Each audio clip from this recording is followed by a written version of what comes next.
Good morning everyone and welcome back again to my channel and also to my YouTube channel. So nandito tayo ngayon sa may Julia Private Resort at Angeles City, Pampanga.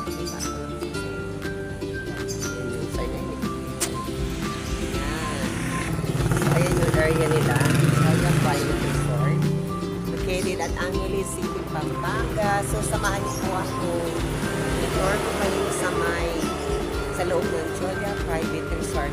Yeah, let's go! Ayan, nasa entrance na tayo ng resort. So, unahin natin yung pool area. Yan po yung pool area nila. Yan.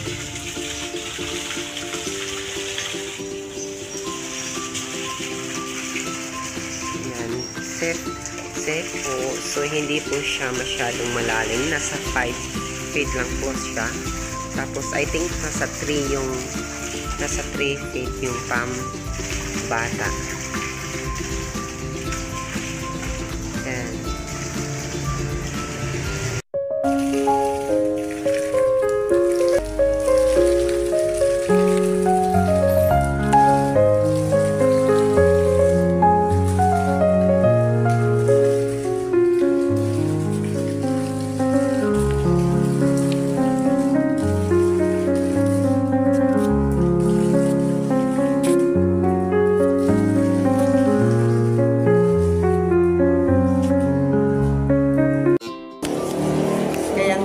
dito tayo sa loob na.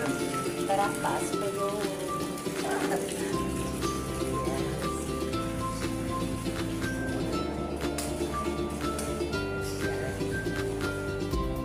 ito yung sala nila. Tapos yung sala nila is naka-fully aircon na rin po. Kaya hindi siya mainit sa loob. Tapos may kung sa lahat ng guests na gusto mag-video okay na rin tayo. Yung mahilig kumanta, syempre normal sa Pinoy yan. Tapos yung dining area nila. Then dito sa Julia Private Resort, meron tayong 4 bedrooms. 3 master bed. Ito siya. Ayan. Pasukin na natin. Check. Ito yung unang master bedroom nila. So, may sofa na rin sa loob. May internet na rin. Tapos, naka-fully aircon na rin siya. Tapos, kung gusto nyo manood ng TV, of course, may TV na rin siya. At may, ayan na, good for 4 or 5 person. Kaya pa nga 6 person dito eh. Tapos, may extra bed naman po. Yan o, may extra bed siya. Pwede siyang ilagay dito. Tapos, ayan. So, yung design niya is binago ko. Kasi, balik-balik na lang yung design na ginawa namin. So, ayan, binago ko. Medyo pa-fletch na po yung design.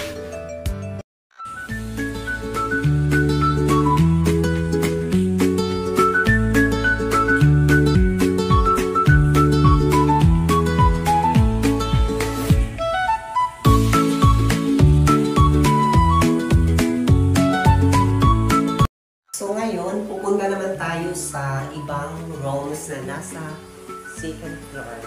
Kaya let's go.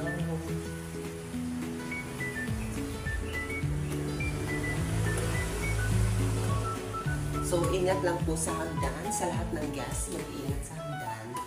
So ang unang ipapakita ko is yung naka-double deck. Kaya tara, let's go. Pasok.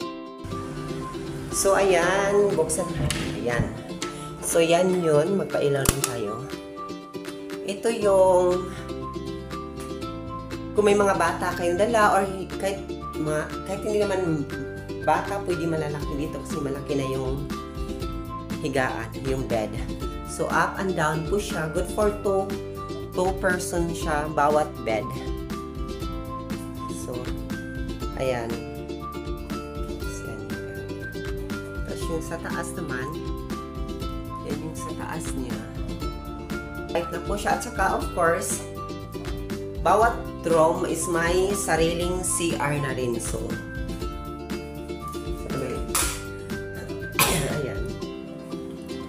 May sariling CR na rin siya. Ayan. Tapos may heater na rin. Sa lahat ng pag nilalamig ka, pwede ka maligo. Ayan po.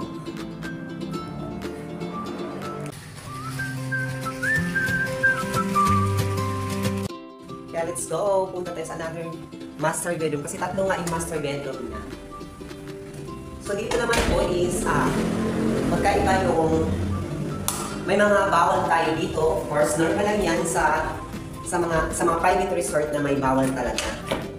So sa loob, bawal no smoking. Of course, alam na natin yan. Tapos ito yung pangalawang master bedroom. Of course, may full aircon na po siya. Ayan. May sariling TV na rin. May wifi na rin dito sa loob. At saka, so ayan. Same pa rin yung ginawa ko doon sa baba. Kaso lang ito is 4 lang yung LEDs niya. So ito yung labas. So labas po siya. Sun pa rin siya dito. Pero malaki kasi yung space niya. So pwede siyang higaan pa sa baba. At saka may sariling yan. Ayan po. Ay laman na natin. Ayan. May sariling CR na rin. Ayan. Napakalinis yung CR po. Of course, may heater din sa lahat ng nilalamig ang puso. Charot! Hello! Ayan. Ito yung panghuling master bedroom. Ayan po. So, same pa rin yung design na ginawa ko. Pa-fletch din. Ayan. Good for, yung sa kama kasi good for 2 person. Pero, pwede pa kasi siyang higaan dito sa baba. Pwede pa siyang higaan dito. Of course, may TV na rin. May sariling wifi na rin.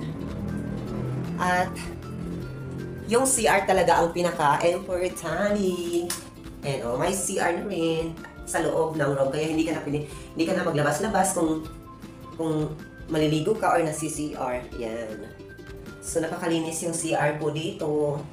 Sa mga Pinoy kasi, importante yung CR. Pag nag-inquire tayo ng mga talaga yung CR kung malinis. So, ito naman yung terrace niya. Terrace mahal po. So, ito. Buksan na natin. Ito naman yung terrace niya. So, kung gusto nyo mag-relax-relax, magpahangin kasi ayun, hindi pa kayo kung dito sa aircon. So, ito naman, yung sa kita lang na room ang may terrace po. Tapos ito naman yung wine. Yan, ang wine. Tayo mo sa baba. Tayo mo sa area. Kitang-kita naman yung ano niya. Yan. So, nakaka-relax. Minsan kasi pag dito, pag nandito ako, pag wala akong tapos ako sa ginagawa ko, kung gusto ko magpahangin. So, nagtatambay ako dito. Kasi marami dito sa tayo. Kita ko yung taong naglalakad, mga sasakyan, motor, parking, trucking, ano pa po yung umaga. So, palit tayo sa may sala area. And of course, huwag tayo mag-alala sa safety ng mga tao ng mga guests natin, is fully naka-CCTV po lahat ng area, kaya makikita natin kung may mga ibang tao pumasok. Kaya safety po tayo, lahat nakapalibot yung CCTV natin, kaya hindi tayo mag-worry sa